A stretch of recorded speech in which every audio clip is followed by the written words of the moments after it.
জবাবটা হবে একটু কঠোর। মেয়েদের জন্য বলছি, মেয়েরা বন্ধু মানে পুরুষের বন্ধু, হাজবেন্ডের বন্ধু যখন ফোন করেছে, তখন ফোনটা তোলার পর যদি বলে হ্যালো, বলে কে, বলে আমি ভাইয়ার বন্ধু বলছি, বলে ও আচ্ছা বলো, বলে ভাইয়ার নেই, বলে না নেই, এরকম যদি বলে, এরকম নয়। আল্লাহ সুবহানাহু ওয়া তাআলা শিখেছেন কি, তুমি মহিলা যখন ফোন করবে মধুর সুরে তুমি কথা বলবে না। তোমার বন্ধু যখন করবে তখন কি বলবে, তখন বলবে হ্যালো ভাইয়া আছে, না নেই, কোথায় গেছে আমি জানি না, কখন আসবে আমি জানি না। এরকম যদি মুডে কথা বলে না, ওদিকে যে ফোন করছিল মোবাইল মানে হাত থেকে মোবাইলটা পড়ে যাবে। এই জীবনে কোনোদিন প্রেম করার কথা মুখেও আসবে না। যদি একবার বলে হ্যালো, বলে হ্যালো ভাই কোথায়, বলে আমি জানি না, বলে কোথায় গেছে কখন আসবে আমি জানি না। ও দ্বিতীয়বার আর কোনোদিন ফোন করবে না। বলে ভাই ফোন করেছিলেন তুই বউ তুলেছিল, আমাকে আজরাইলের মতো ভয় লাগছে, জান কবজ করবে কিনা, আমি আর ফোন করব না। আর যদি এই যদি বলে দেয় হ্যালো, হ্যাঁ ভাইয়া বলুন, হ্যাঁ ভাইয়া তো নেই, বলে কোথায় গেছে, কোথায় গেছে তো খবর নেওয়ার দরকার নেই, ভাইয়ার বন্ধু মানে আমারই বন্ধু। এবার বুঝতে পারছেন, এরকম কথা যদি বলে তাহলে ওই বন্ধুটা আপনার বউটুখানাতে আসতে আর 5 দিন দেরি লাগবে না। আরে বিয়াদবের বাচ্চা, যখন তোর বউ যখন তোর বন্ধু যখন প্রশংসা করলো তোর বউয়ের, জানতে হবে বা ঘাটতি আছে। বন্ধু থাকবে বাজারে, বন্ধু থাকবে চা দোকানে, বাড়িতে কিসের বন্ধু? আল্লাহ সুবহানাহু ওয়া তাআলা রাসূল সাল্লাল্লাহু আলাইহি ওয়াসাল্লাম বলছেন যে শুধু ওইটুকু নয়, শুধু বন্ধু, মেয়েদের কথার সুরটাও হচ্ছে বড় পর্দা। কোরআন পড়তে মেয়েদেরকে জোরে জোরে নিষেধ করা হয়েছে যে তোমার কোরআন পড়ার আওয়াজটা যাতে পাঁচিলের বাইরে না যায়। আর এরা এমন পড়বে না, মরা বাড়িতে এমন আওয়াজ দেবে, সত্যি করে বলছে আমিও যদি মরা বাড়িতে ঢুকি তো আমারও কান্না আছে, ওদের কান্না দেখি। আমি লাশটাকে চিনি না, মাইয়াতটাকেও চিনি না, কুটুমের সূত্রে কোন রকম গেছি, তো এমন দুলতে দুলতে কান, উলাইকাল্লাযীনা ইশতারাউল যালালাতা বিল হুদা, ও এমন করে পড়বে যে আপনার কান্না আসতে বাধ্য। তো সেই জন্য মহিলাদেরকে বলা হয়েছে কোরআন পড়বে, সেই কোরআনটাকেও, কোরআনের আওয়াজটাকেও তোমাদের জন্য কি হবে, পর্দা হবে। আর আমরা আজ ঝগড়া তো দূরের কথা, যদি কোনো রকমের ফোন করে, বললাম যেটা এরকম যদি ফোন করে তাহলে তার বলতেই হবে না। সেই জন্য পুরুষদেরকেও সাবধান হতে হবে যে আমাদের মহিলারা ঠিক পর্দার মধ্যে আছে কিনা, সে কতটুকু আছে, কতটুকু সে মানতে পারে। বড় দুঃখ লাগে মহিলাদের জন্য। আল্লাহর নবী সাল্লাল্লাহু আলাইহি ওয়াসাল্লাম বলছেন, আমি এতক্ষণ পর্যন্ত আমি শুধু 4টে কথা বলবো। আল্লাহ রাসূল সাল্লাল্লাহু আলাইহি ওয়াসাল্লাম বলেছেন 4টে আমল যদি কোনো মহিলারা যদি করে নেয়, তাহলে আল্লাহর নবী সাল্লাল্লাহু আলাইহি ওয়াসাল্লাম বলছেন কি, যে তাহলে জান্নাতের যে 8টা দরজা আছে, যে কোনো দরজা দিয়ে মহিলারা অনায়াসে তারা জান্নাতে যেতে পারবে, বলি সুবহানাল্লাহ। নাম্বার 1 হচ্ছে খামসাহা। যদি কোনো মহিলা সে কি করলো না, 5 ওয়াক্ত নামাজ পড়ে নিল, 5 ওয়াক্ত নামাজ পড়ে নিল, তারপর কোন মহিলা সে 12 মাসের মধ্যে 1 মাস সে কি করলো, রোজা রেখে নিল, তারপর কি করলো না, ওই মহিলা যদি সে কি করলো, নিজের ইজ্জতের হিফাজত করলো। নাম্বার 3। নাম্বার 4, ওই মহিলা যদি স্বামীর আনুগত্য করে, তাহলে ওই মহিলাকে ঠেকায় কে, এই মহিলার জন্য জান্নাত অবধারিত, বলি সুবহানাল্লাহ।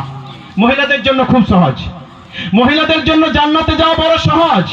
কিন্তু মহিলারা বলছে না, আমরা জান্নাতে যাব না। জান্নাতে গিয়ে কি হবে, জান্নাতে কোনো প্রয়োজন নেই।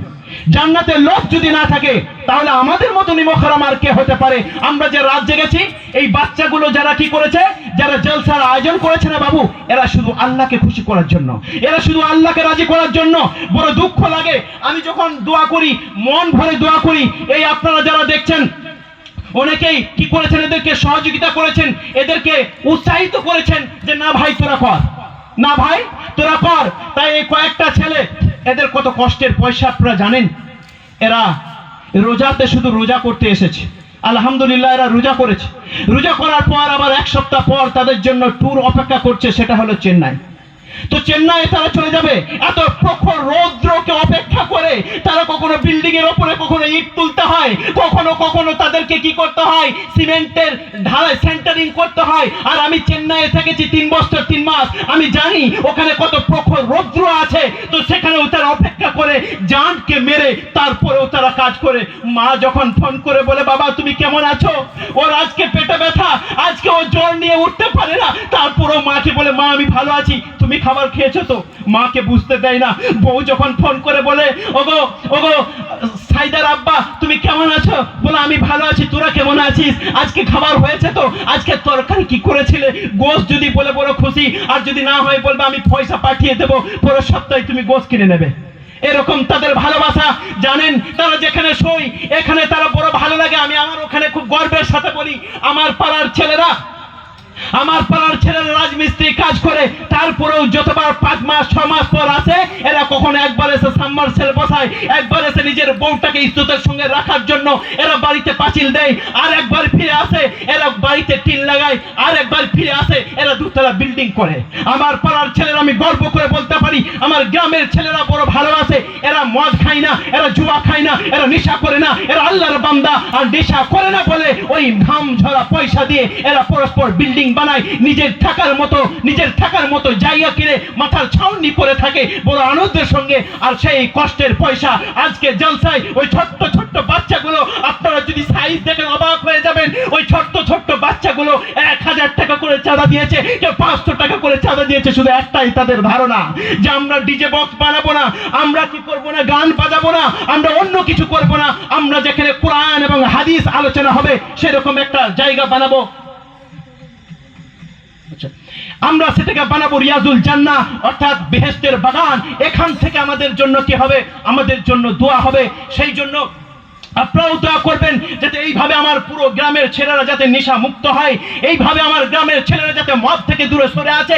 সব থেকে বড় ব্যাপার, আপনি গার্জিয়ান হয়েছেন, আপনাকে খবর রাখতে হবে আপনার ছেলে কার সাথে মিশছে, কোনো মদখোরের সাথে মিশছে কিনা, কোনো তাসের আড্ডা যারা থাকে তাদের সাথে মিশছে কিনা। যখন মিশবে তখন আপনি তাকে ডেকে নিন। মদ খেয়ে বাড়িতে ঢুকে কি করে এক মুসলমানের বাচ্চা, কোনোদিন আপনি চিন্তা করেছেন এক গায়ের কম হিন্দুরা বাস করে তাদের সাথে আপনার ছেলে প্রেম করছে কিনা, আপনার মেয়ে তার সাথে কোন রকমের ফোনে আলাপ করছে কিনা একবার কোনদিন খবর নিয়েছেন? কোনদিন খবর নেন না। শুধু মসজিদের ফতোয়াবাজি, নামাজ 8 রাকাত হবে নাকি 13 রাকাত হবে, নামাজ 5 রাকাত হবে নাকি 7 রাকাত হবে, হাত তুলে মোনাজাত করা যাবে নাকি যাবে না। আপনি আপনার বাড়িটাকে আজও পর্যন্ত ঠিক করলেন না, বাড়িটাকে মদের আড্ডা বানিয়েছেন। আজকে বাড়িটাকে আপনার ছেলেকে জুয়ারি নামে পরিচিত করেছেন। আজকে আপনার ছেলে হাঁটুর ওপরে প্যান্ট পরে বেয়াদবের মতো ঘুরে বেড়ায়। কোনদিন আপনি খবর নিয়েছেন? সব থেকে বড় ব্যাপার একবার এটা যে আপনার বাড়িটা বেহেশতের বাগান হয়ে যাবে যদি ইসলামিক কালচার অনুযায়ী যদি চলে। আপনার ছেলেকে আপনি নামাজ পড়তে বলেন, ফজরের নামাজ পড়ে তারপরে আপনি মাছ ব্যবসা করতে চলে যান, মুরগি ব্যবসা করতে চলে যান, ডিম ব্যবসা করতে চলে যান, দেখবেন ব্যবসার মধ্যে বরকত থাকবে। আপনার ছেলেটা আপনাকে সম্মান করবে, আপনাকে ইজ্জত দেবে। সেই জন্য এরকম সন্তান বানানোর জন্য তাতে যেখানেই যেতে হয় আপনি চলে যান, আপনি টাকা খরচা করুন, মক্তবে পাঠান, হাদিস শিখান, কোরআন শিখান, দেখবেন আপনার মহলটা, আপনার বাড়িটা বরকতে ভরপুর হয়ে গেছে বলি সুবহানাল্লাহ। সেই জন্য আমাদেরকে কি করতে হবে? আমাদেরকে ইসলামিক কালচার অনুযায়ী আমাদেরকে চলতে হবে। এখন আমাদেরকে সোজা হতে হবে। সোজা যদি না হয় আর সময় আমাদের নেই। এক সাপ, এই গল্পটা বলে আমি শেষ করব উদাহরণ দিয়ে। এক সাপ এবং এক ব্যাঙ। বর্ষাকালে দেখবেন কত সুন্দর ব্যাঙগুলো ডাকে। প্রথম যখন বৃষ্টি হয় খুব সুন্দরভাবে ডাকতে থাকে। তো এইভাবে ব্যাঙগুলো গর্ত থেকে বেরিয়ে আসে, হালকা হালকা বৃষ্টি হচ্ছে, বড় আনন্দের সাথে তারা টুকটুক টুকটুক করে ডাকতে থাকছে। এখন একটা সাপ সে বেরিয়ে এসছে। বেরিয়ে আসার পর সে তাড়া করছে, তাকে সামনের দিক থেকে তাড়া করছে। ব্যাঙ বলছে, মামা এতদিন তো আমরা গর্তের মধ্যে ছিলাম, এবার আমাদেরকে একটু আনন্দের সাথে গান গাইতে দাও, একটু আমার আল্লাহর প্রশংসা করতে দাও। রহমতের বৃষ্টি আমাদের শরীরে পড়ছে, আমরা বড় আনন্দতে আত্মহারা হয়ে আছি, অতএব সেই জন্য আমাদেরকে ছেড়ে দাও। তখন সাপ বলছে, ছোট মুখে বড় বড় কথা। ব্যাঙ সাপকে মামা বলে সম্বোধন করেছে। ও বলছে যে ছোট মুখে বড় বড় কথা, এই বলে তাকে তাড়া করেছে। তাড়া করতে করতে করতে করতে আমাদের যেমন কেনেলে পার আছে, ঠিক ওইভাবে ব্যাঙটা ওপারে চলে গেছে। চলে যাওয়ার পরে সাপটাও তাকে তাড়া করছে। ওদিকে সাপটা যখন ব্যাঙ ওপারে চলে গেছে, সাপটা যখন রোডে উঠেছে, তখন আমাদের কিছু রাখাল যারা গরু চড়ায়, আলহামদুলিল্লাহ আমরাও করেছি, তো পাচন তো হাতে থাকে ইনশাআল্লাহ, তো এই পাচন নিয়ে সাপটাকে দেখেছে আর সাপ মারতে শুরু করেছে। সাপ দেখলে আমাদের মারার জন্য একটা আলাদা ভক্তি থাকে। তো এইভাবে সাপটাকে মেরেছে, মারার পরে তাকে মেরে টান টান করে রোডের মধ্যে শুয়ে দিয়েছে। শুয়ে দেওয়ার পরে অপেক্ষা করছে বাইক কখন আসবে, সাইকেল কখন আসবে, ওকে পিছিয়ে দিয়ে চলে যাবে, আমরা দেখব। তো দূরে যখন ওই রাখালগুলো যখন দাঁড়িয়ে আছে, ব্যাঙ আবার টুকটুক করে আসছে আর কানের কাছে এসে বলছে, মামা তুমি সেই সোজা হলে যদি আগে হতে তাহলে এই অবস্থা তোমার হতো না। আমার প্রিয় মুসলমানেরা, আজ আমরা টাড়াবাঁকা লাইনে হাঁটছি।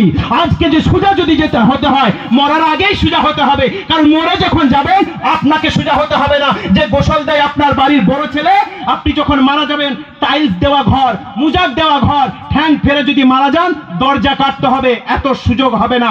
আপনার পা দুটো সেই দাদির তাঁতের শাড়ির পাড় দিয়ে ঠ্যাং দুটো বেঁধে দেবে, কানে তুলো গুজে দেবে, হাত দুটো আপনার বেঁধে দিয়ে এক জায়গা করে দেবে, যাতে দরজা কাটতে না হয়, আপনি আসানের সাথে যাতে বাড়িতে চলে যান। সেই জন্য প্রিয় ভাইরা, আপনাকে সোজা হতে হলে মৃত্যুর আগেই সোজা হতে হবে, নচেত আপনাকে সোজা করার জন্য গ্রামের লোকই যথেষ্ট। যাই হোক, আল্লাহ সুবহানাহু ওয়া তাআলা আমাদেরকে জানার থেকে শোনার থেকে বেশি বেশি করে আমল করার তৌফিক দান করুন, বলুন আমিন। আমাকে সিগন্যাল দিয়ে দিয়েছে, আমার টাইম শেষ হয়ে গেছে। অবশেষে বলবো, আল্লাহ সুবহানাহু ওয়া তাআলা আমাদেরকে এইভাবে মুসলমানের কোরআন এবং হাদিসের গণ্ডির মধ্যে থাকার তৌফিক দান করুন, বলে আমিন। এই বলে আমি আমার সংক্ষিপ্ত বক্তব্য সমাপ্ত ঘটাচ্ছি। ওয়া আখিরু দাওয়ানা আনিল হামদুলিল্লাহি রাব্বিল আলামিন। আসসালামু আলাইকুম ওয়া রাহমাতুল্লাহি ওয়া বারাকাতুহু। আমাদের প্রধান বক্তা আসছেন, একটু অপেক্ষা করুন। ইনশাআল্লাহ ইনশাআল্লাহ কোরআন এবং হাদিস দিয়ে আপনাদেরকে যথেষ্ট বোঝানোর চেষ্টা করবে ইনশাআল্লাহ। আপনারা ধৈর্য ধরে বসে থাকুন।